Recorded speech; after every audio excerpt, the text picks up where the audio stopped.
Hello everybody, ఈరోజు వీడియోలో మనం రియాక్ట్ రోడ్ మ్యాప్ గురించి తెలుసుకుందాం. ఈ రోడ్ మ్యాప్లో మన first step HTML and CSS. Web page design and development చేయడానికి నేర్చుకోవాలి. దీనిలో HTML tags and CSS styling గురించి బేసిక్ నాలెడ్జ్ తెలుసుకోవాలి.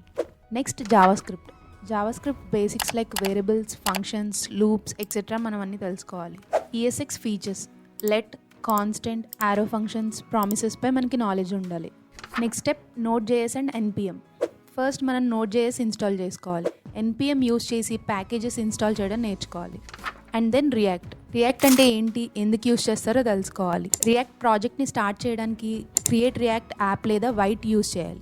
వైట్ అనేది JavaScript tool. Developers modern web projects fast and ఎఫిషియెంట్గా క్రియేట్ చేయడానికి యూస్ చేస్తారు. Next step React basics, JSX, JavaScript extension. HTML code రియాక్ట్లో ఎలా రాయాలో మనం నేర్చుకోవచ్చు. కాంపోనెంట్స్, రియాక్ట్లో కాంపోనెంట్స్ ఎలా క్రియేట్ చేయాలో తెలుసుకోవాలి. ప్రాప్స్ అండ్ స్టేట్, డేటాని ఎలా పాస్ చేయాలి అండ్ ఎలా మేనేజ్ చేయాలో నేర్చుకోవాలి. దెన్ రియాక్ట్ హుక్స్, స్టేట్ని హ్యాండిల్ చేయడం ఎలా, యూజ్ ఎఫెక్ట్, సైడ్ ఎఫెక్ట్స్ని మేనేజ్ చేయడం ఎలా అండ్ ఇంపార్టెంట్ హుక్స్ గురించి తెలుసుకోవాలి. రియాక్ట్ రోటర్, వెబ్ పేజెస్లో నావిగేషన్, ఒక పేజ్ నుండి ఇంకొక పేజ్కి రీడైరెక్ట్ అవ్వడం ఎలా చేయాలో నేర్చుకోవచ్చు. Next step state management. చిన్న ప్రాజెక్ట్స్కి రియాక్ట్ ఒక బిల్ట్-ఇన్ స్టేట్ సరిపోతుంది. అలాగే పెద్ద ప్రాజెక్ట్స్కి రిడక్స్, కాంటెక్స్ట్ API లేదా జస్ట్ అండ్ లాంటివి యూస్ చేయాలి.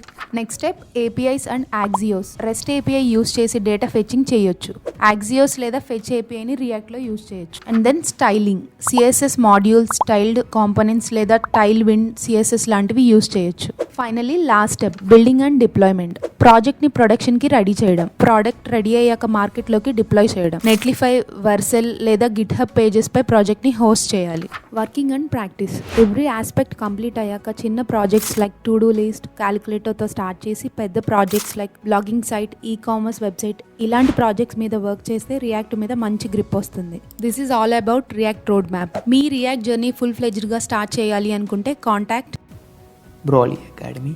Subscribe for more such informative videos. Thanks for watching.